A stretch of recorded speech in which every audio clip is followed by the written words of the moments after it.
Hola, ¿qué tal? En este video vamos a estar viendo el diseño de la estructura de control por centros de responsabilidad y el uso de precios de transferencia. Para comenzar, vamos a centrarnos primero en la parte de centros de responsabilidad.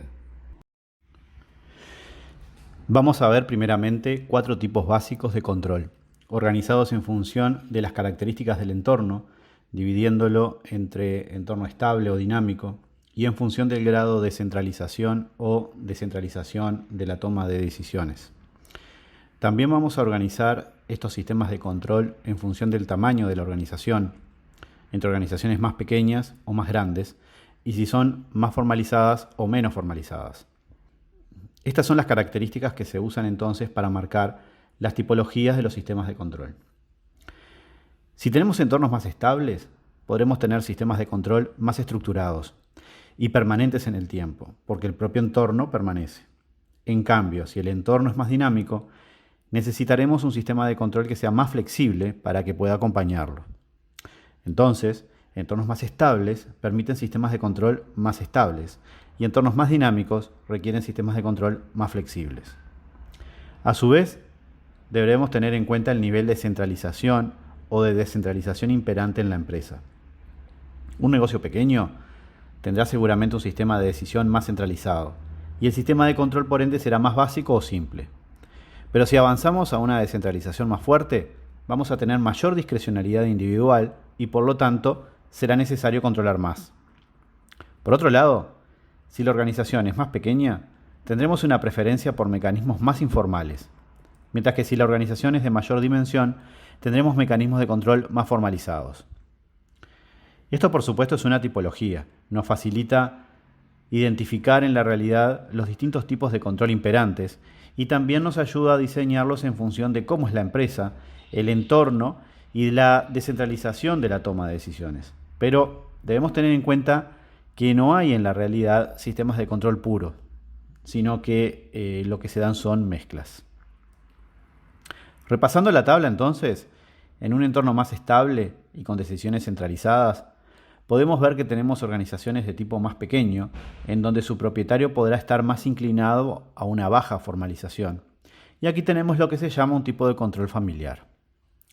Sin embargo, en ese mismo entorno estable y con decisiones centralizadas, pero en una organización más grande, seguramente se haya avanzado o se deba avanzar a un sistema más formalizado, que se da en llamar sistema de control burocrático, en el cual se establecen sistemas de control formalizados que pueden ser, por ejemplo, el establecimiento de procedimientos.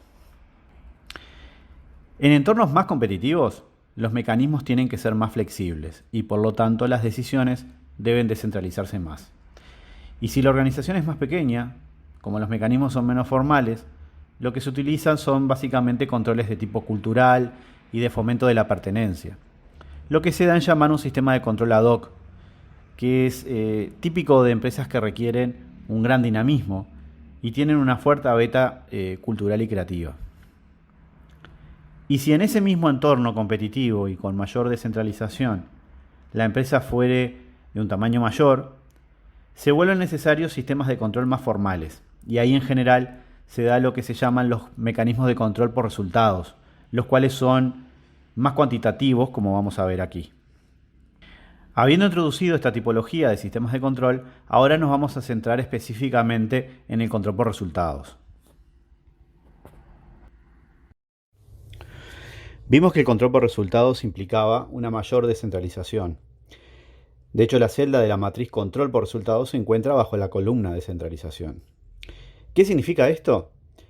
No es simplemente una posibilidad de asignar mayores tareas, o sea, delegar operaciones diarias, sino que se le da también a las personas la posibilidad de tomar decisiones. Se les hace por lo tanto responsables por estas decisiones y al distribuir las decisiones se hace necesario también incrementar los mecanismos de control. En general mecanismos formales, en donde justamente el control por resultados está en la fila de mayor formalización. La necesidad de incrementar mecanismos formales de control implica también la necesidad de introducir mecanismos que aseguren la coordinación. Por eso la descentralización supone dividir la organización en diferentes unidades o áreas que vamos a estar llamando centros de responsabilidad. Supone que a cada una de las personas encargadas de esas áreas o centros de responsabilidad se les otorga mayor responsabilidad y capacidad de decidir, y por lo tanto permite concentrarse en aspectos más estratégicos. Pero repetimos que al distribuir la capacidad de toma de decisiones es necesario establecer un sistema de control, que en este caso será uno por resultados.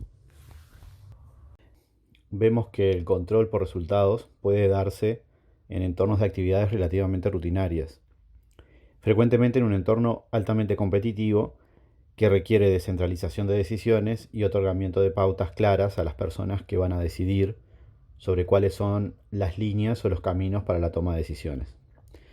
Entonces va a requerir especificar objetivos, especificar estándares de resultados que se buscan para que quienes toman las decisiones lo hagan con criterios alineados con la estrategia de la organización.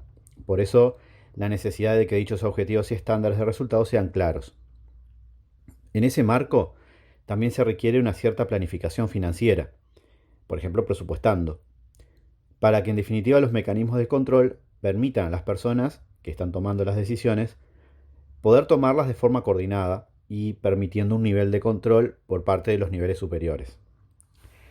Adicionalmente, esto también va a requerir una medición cuantitativa del resultado para poder ver si vamos o no alineados con los resultados en la medida en que hay diferentes personas tomando decisiones. Y en definitiva, va a requerir una evaluación de comportamientos en función del resultado. No es posible que sea lo mismo el tomar decisiones que vayan alineadas y permitan alcanzar los resultados, que tomar decisiones que vayan desalineadas o que aparten a la organización de esos resultados. En ese marco, el control por resultados va a permitir, sin lugar a dudas, un mayor dinamismo en la organización, porque al distribuir las decisiones ya no tenemos el embudo de un dueño o de un responsable único, y por eso es conveniente en entornos competitivos, porque disminuye la necesidad de una supervisión directa.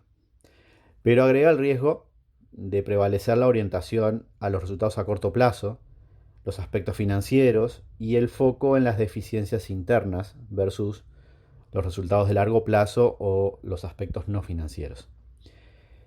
Entonces, en este esquema de control por resultados, es que vamos a ver cómo diseñar esas áreas de gestión descentralizadas que vamos a estar llamando centros de responsabilidad.